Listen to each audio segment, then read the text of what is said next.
Hello everyone, I am Shivam Gupta, founder of Mockzone MBA Preparation. So guys, today's video is going to be extremely important for those who are planning to prepare for MBA CET 2022 exam, because in this video I'm going to discuss about the detailed syllabus and books to refer for CET exam. Guys, काफी लोग पिंक्स आ रहे हैं कि syllabus CET का काफी लोगों को पता नहीं चल पाता है, बिकॉज वेबसाइट से भी जो सिलेबस दिया होता है वो कंप्लीट सिलेबस नहीं होता है। काफी लोग मिसगाइड हो जाते हैं एंड उसके अकॉर्डिंग प्रिपेयर करते हैं। गैस, ये एक बहुत बड़ा पार्ट होता है। कभी भी कोई भी एग्जाम की प्रिपरेशन करो, अगर आपको ये नहीं पता कि आपको पढ़ना क्या actually, so you are not going in the right direction. तो मैंने एक जो वीडियो बनाया है यार, आप यहाँ पे मैं कंटेंट जो कवर किया है सिलेबस का, ये डिटेल्ड सिलेबस है। एक चीज गैस माइंड में रखना आप कि काफी लोग जब सीटी की बात आती है सो मेनली क्वांट्स में वो सोचते हैं कि अर्थमेटिक और डीआई मेनली आती है। ऐसा नहीं है। मैंने लास्ट ईयर वीडियो बनाया था, वहां पे भी मैंने सारे टॉपिक्स मेंशन किए थे, और आपको पता ही लास्ट ईयर पेपर में सब कुछ आया था, लॉगरिथम्स भी आया था, पीएनसी प्रोबेबिलिटी भी आया था। बट काफी लोगों ने मिस्टेक की थी कि उनपे ध्यान नहीं दिया था, वो सिर्फ मॉक से मॉक देते चले गए और एंड में उनको काफी इशू हुआ। तो गैस, ये हमने हमेशा से बोला है कि आपको कॉम्पिटेटिव एग्जाम्स को कॉम्पिटेटिव एग्जाम समझना है। इसको आप सेमेस्टर एग्जाम में समझो। यहाँ पे सिलेबस एक्चुअली कुछ होता ही नहीं है, आपको सब कुछ पढ़ना पड़ेगा। मैं ये नहीं बोल रहा हूँ टफ पढ़ो, कैट की तरह पढ़ो।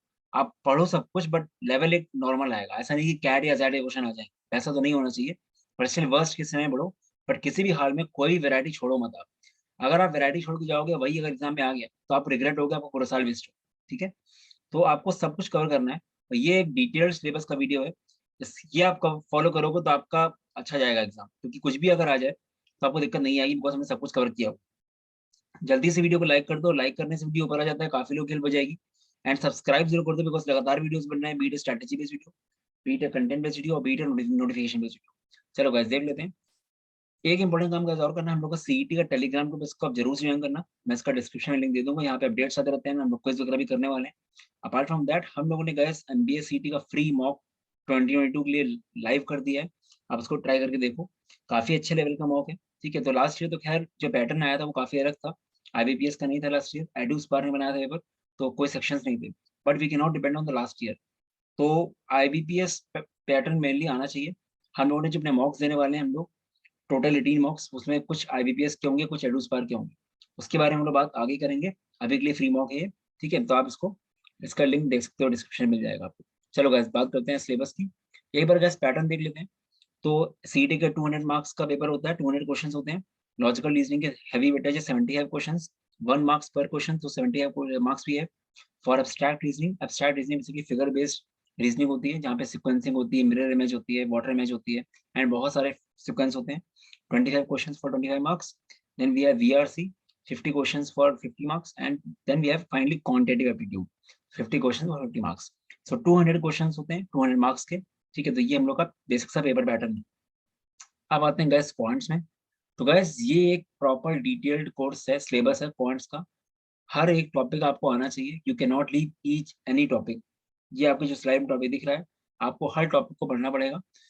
ये ये अलग चीज है कि आप बहुत डिटेल में मत जाओ। जैसे बात करें अगर एपीजीपी की या क्वाड्रेटिक की, तो बहुत डिटेल में मत जाओ कि आप आईआईटी लेवल पे चले गए। आप बिल्कुल कैट लेवल पे भी नहीं जाना है, कैट से भी कम, एंड मैट स्नैप ऐसे, बट करना सब कुछ है। ठीक है गाइस, अगर वाकई आपको जेबीए में जाना है तो आपको हर टॉपिक को ऐसे पढ़ना पड़ेगा कि पूरा का पूरा 50 क्वेश्चन उसी टॉपिक से आने। जिस दिन आप ऐसा करके पढ़ोगे, आपका नंबर आएगा ही आएगा। जो टॉपर्स होते हैं ना मॉक्स के, वो हर बार टॉप 5 में क्यों आता है, टफ टफ मॉक्स हो चाहे इजी मॉक्स, उसका रीजन ये है कि वो हर चैप्टर को बहुत डिटेल में पढ़ चुका होता है। बट काफी लोग गलती ये करते हैं कि काफी लोग अ, खाली थोड़ा बहुत बेसिक पढ़ लेते हैं, मॉक्स देना शुरू करते हैं। तो ये गलत स्ट्रैटेजी। तो गैस, अर्थमेटिक में क्या क्या है? अर्थमेटिक में भी है percentage, profit and loss, partnerships, time and work, time is TSD, SICI, averages, alligation mixture, relation proportion. Algebra में आपको एपीजीबी पे करना है, क्वाड्रेटिक क्वेश्चंस करना है, logarithms, linear equations, inequality, shirts and dices, integral solutions, functions का बेसिक्स करना है, इवन ऑड फंक्शन वगैरह सब कुछ जितना भी है, इनवर्स फंक्शन, एफओजी, जीओएफ। ज्योमेट्री में आपको पूरी प्रॉपर्टीज वगैरह सारी करनी है। ठीक है, लाइंस एंड एंगल्स हो गया, ट्राइंगल हो गया, circles, quadrilaterals, mensuration, coordinate geometry. Then we have number theory में जितना भी आता है, models, LCM HCM models, divisibility rules, factors and multiples, remainders, unit digit, base systems and जितना भी नंबर सिस्टम में है। ठीक है, तो सब टॉपिक्स होगा नंबर्स की, क्योंकि वो खुद ही एक चैप्टर है। Then we have modern maths में आपको पूरा PNC, probability, set theory, trigonometry, statistics, ये सब पूरा करना है आपको। ठीक है, उसके बाद फिर गाइस, आपका डीआई एंड डीएस में line chart, bar graph, pie chart, tables, mixed combinations and data sufficiency वगैरह का जितना भी हो सकता है वो सब करो आप। ठीक है, ये चीज है। अब देख लेते हैं आगे एडिशनल टॉपिक्स में। तो गाइस सीईटी में, और ये टॉपिक्स आपको एनमैट में भी मिलेंगे, स्नैप में भी मिलेंगे, सीमैट में भी मिलेंगे, बट सीईटी में कुछ न्यू टॉपिक्स भी आते हैं जो आपको बाकी जगह नहीं मिलते। वो कौन से हैं? जैसे क्वांटिटी कंपैरिजन हो गया। क्वांटिटी कंपैरिजन आपका हो गया, दो क्वांटिटीज दे दी गई, बोला गया कि first quantity is greater than second, first is smaller than second, equal to, greater than equal to, ऐसे क्वेश्चंस। क्वांटिटी कंपैरिजन हो गया। देन वी हैव क्वालिटी की इनक्वालिटी हो गया। नंबर सीरीज से क्वेश्चन आ सकते हैं। सिंप्लीफिकेशन आ जाता है। देन बाइनोमियल थ्योरम का भी बेसिक्स कर लो, आ सकता है। गाइस इन शॉर्ट ये पूरा जो सिलेबस है क्वांट्स का, ये आपके लिए एक, ये सब पढ़ के जाओगे तो आपको टेंशन नहीं होता कुछ। और गाइस एक बार आप देखना, कभी भी आप जो अनकॉमन टॉपिक्स होते हैं ना, जनरली उससे इजी क्वेश्चन आते हैं। क्योंकि बच्चे करते हैं, बच्चे अर्थमेटिक के पीछे पड़े रहते हैं, तो अर्थमेटिक आपको लेंदी दे देगा, और आपको सर्ट्स या फिर कोऑर्डिनेट ज्योमेट्री या फिर ट्रिग्नोमेट्री का इजी क्वेश्चन दे देगा, और आप वो पढ़ के नहीं गए होंगे। ये होता है, ठीक है। ये हमारा क्वांट्स सिलेबस हो गया। हम आते हैं इसमें क्वांट्स की, अगर बुक्स की बात करूँ क्वांट्स एंड डीआई की, तो क्वांटम कैट एक बेस्ट बुक है। क्वांटम कैट में काफी डिटेल में एग्जांपल्स भी कर लो तब भी हो जाएगा, ठीक है। देन डीआई के लिए ये जो बुक दिख रही है आपको अरिहंत की, ये काफी सही बुक है। तो जनरली आपने कोचिंग में ली होगी, ठीक है, बढ़िया है, उससे आप तैयारी करो। बट एक अगर आप रेफरेंस की हार्ड कॉपी रखो तो आपको खुद कॉन्फिडेंस आएगा, क्योंकि हार्ड कॉपी में थोड़ा सा कॉन्फिडेंस रहता है। ऐसा नहीं कि सॉफ्ट कॉपी में नहीं कर पाओगे, बट अच्छा रहता है हार्ड कॉपी होती है तो, ठीक है। तो अगर आपको लेना हो तो ये बुक आप ले सकते हो, बहुत महंगी नहीं है वो, ठीक है। और डीआई में आप अच्छी प्रैक्टिस कर सकते हो इससे। मैंने अपने टाइम भी यूज की थी जब मैं नॉन कैट की तैयारी कर रहा था, ठीक है। तो ये आपकी डीआई एंड डीएस की बुक हो गई, इसमें काफी अच्छे से दिया हुआ है लेवल्स वाइज, ठीक है। अब आते हैं लॉजिकल रीजनिंग में, लॉजिकल एंड एनालिटिकल रीजनिंग में। एनालिटिकल रीजनिंग आपका हो गया, इसमें आपके बेसिकली लॉजिकल थोड़े वैसे पजल्स आते हैं, इमेज बेस्ड हो गए, ठीक है, नंबर बेस्ड हो गए पजल्स। पजल से आप टॉपिक्स मान लो आप एनालिटिकल रीजनिंग में, ठीक है। लीनियर अरेंजमेंट हो गया, ये तो पजल का पार्ट हो गया। स्टेटमेंट आर्ग्यूमेंट्स हो गया, सीक्वेंसिंग हो गया, मैट्रिक्स अरेंजमेंट मतलब डिस्ट्रीब्यूशन हो गया, नंबर सीरीज हो गया, एनालॉजी हो गया, ब्लड रिलेशंस हो गया, coding decoding inference, non verbal reasoning हो गया, cause and effect, direction sense, ranking test, statement assumption, statement inclusion, simple based problems.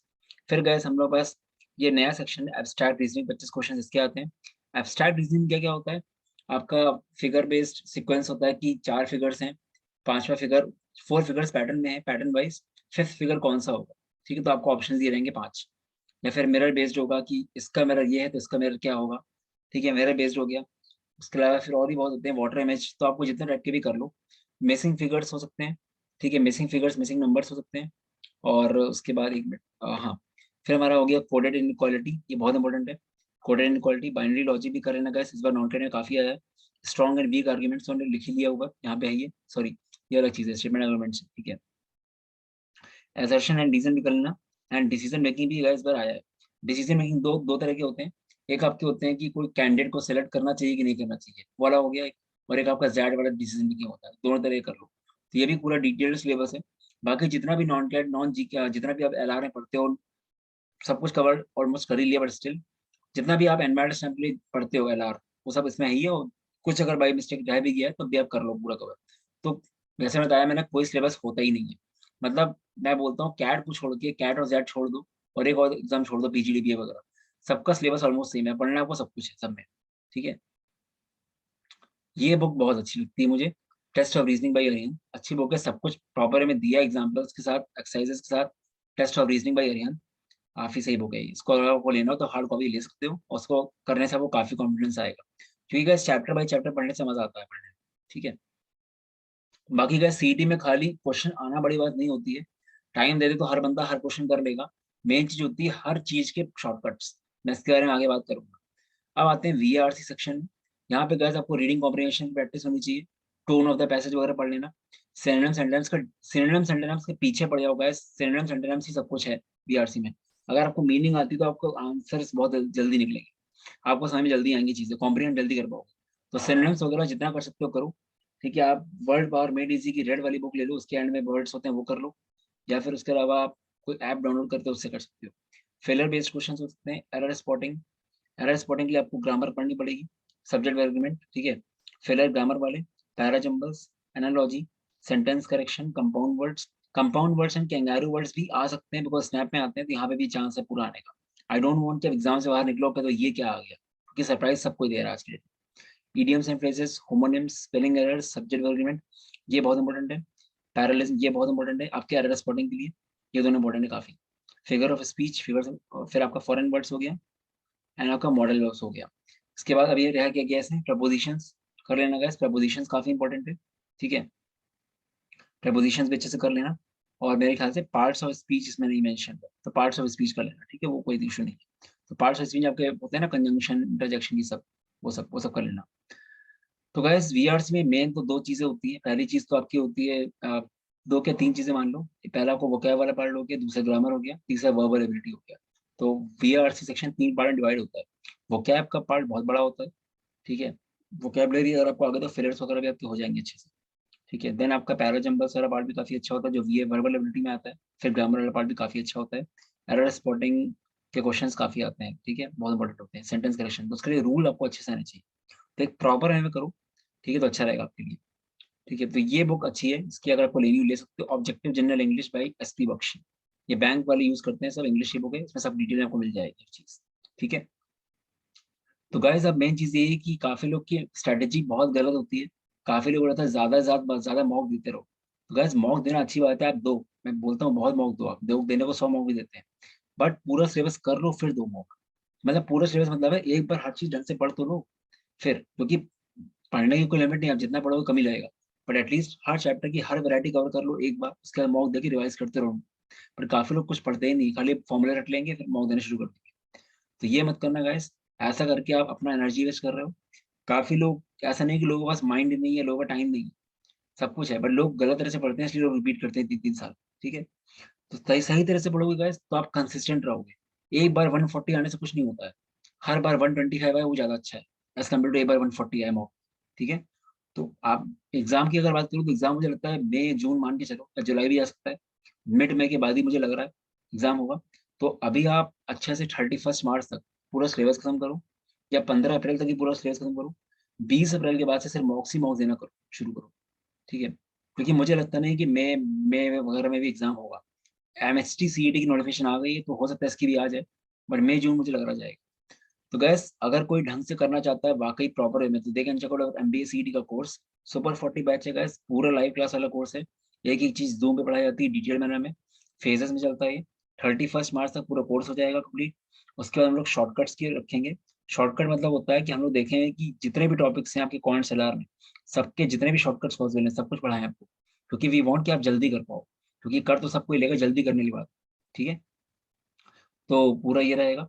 उसके अलावा फिर आपका topic test 18 full length mocks रहेंगे सीटी के, 550 टॉपिक टेस्ट रहेंगे, और पूरा theory handouts practice sheet covering 5000 3000 plus questions, ठीक है। और ये आपका जो कोर्स है ये आपका सीमेट में भी हेल्प करेगा टोटली। तो गैस इसकी प्राइस हमने बहुत ज्यादा कम कर रखी है, बिकॉज यहाँ पे आपकी 3 फैकल्टीज हैं, और लगातार क्लास चलती रहेगी टिल सीईटी एग्जाम, क्योंकि वी वांट कि ये जो बैच है यहाँ से इससे काफी लोग अच्छे कॉलेज में जाए। Our target is JBIMS, but हम लोग अपनी तरफ से पूरा कंटेंट दे रहे हैं, कर भी रहे हैं। बट आप लोग की भी अभी होता है कि आप लोग कितना यूज कर रहे हो, कैसे पढ़ रहे हो उसको, क्योंकि आई डोंट थिंक कुछ बचेगा। हम लोग को जब खुद छोड़ेंगे नहीं, बिकॉज लाइव क्लास की कोई लिमिट ही नहीं होती, नंबर ऑफ क्लासेस की कोई लिमिट ही नहीं होती। अर्थमेटिक की मैंने 28 क्लासें ली सीमैट में, समझ रहे हो। तो ये चीजें, तो हम लोग की तरफ से कोई नहीं रहेगा, आप अगर पढ़ोगे नहीं, गलत तरह से पढ़ोगे, जैसे काफी लोग कोर्स करने के बाद भी लाइव क्लास नहीं देखते हैं, सिर्फ टॉपिक टेस्ट देते हैं, वो गलत तरीका है, ठीक है। तो प्राइस पहले 6500 था, उसका प्राइस 6000 हो गया, बहुत इकोनॉमिकल है।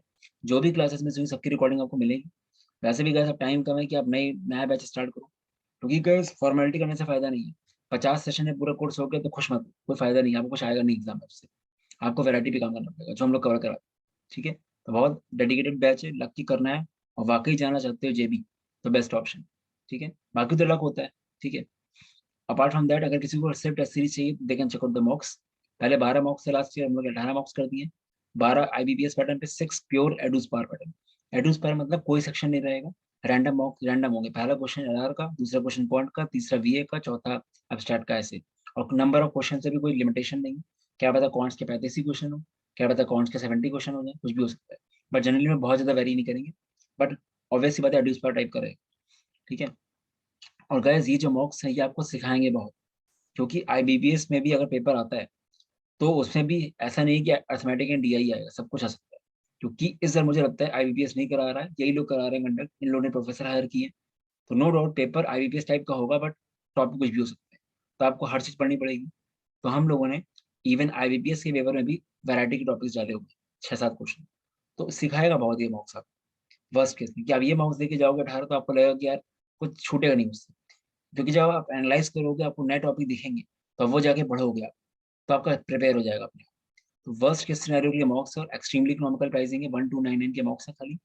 इसकी प्राइसिंग अभी अ, ये है 1299, ठीक है, बाद में 1499 हो जाएगी, तो जिसको लेना वो ले सकता है, ठीक है। बट ये टाइम है कि आप पहले प्रिपेयर करो, मॉक्स के पीछे मत भागो, ठीक है। बाकी ये रिजल्ट तो वो तब के रिजल्ट्स हैं जब हमने कोई लाइव क्लास ली नहीं, सब कुछ व्हाट्सएप पे चलता था। इस बार तो लाइव क्लास है तो इस बार अलग ही लेवल का रिजल्ट आने वाला है। देखिए, देख सकते हो आप, मॉक्स की बहुत तारीफ हुई है, एग्जैक्ट क्वेश्चन प्रिंट होके आए मॉक्स हिंदू के लास्ट ईयर, ठीक है। आप देख सकते हो, खुद ही पढ़ लो, आपको आइडिया लग जाएगा। बहुत सारे रिव्यूज है, मतलब 50-60 रिव्यूज है अपने पास। ये JBMS MHRD के रिजल्ट्स हैं, 20 सीटें हैं टोटल, 5 बच्चे अपने वहाँ पढ़ रहे हैं इस साल, लास्ट ईयर 4 बच्चे गए। टोटल अराउंड 9 सिलेक्शन हम लोग करा चुके हैं, फाइनल कॉल्स तो 45 प्लस आएंगे। JBMS MHRD का भी कोर्स लॉन्च होगा अप्रैल में, ठीक है। चलो guys, so this was all about the video, all the best, bye bye. ये मेरा व्हाट्सएप नंबर है, मुझे यहाँ पे पिंग कर सकते हो, कोई क्वेरी के लिए व्हाट्सएप कर देना, मैं रिप्लाई कर दूंगा। और कॉल कर सकते हो इस नंबर पे आप। कॉल अगर ना उठाया, कुछ ऐसा हो जाए कि ना उठ पाए, तो आप उसे व्हाट्सएप करके छोड़ देना, मैं आपको रिवर्ट करूँ, ठीक है। चलो गाइस, बाय।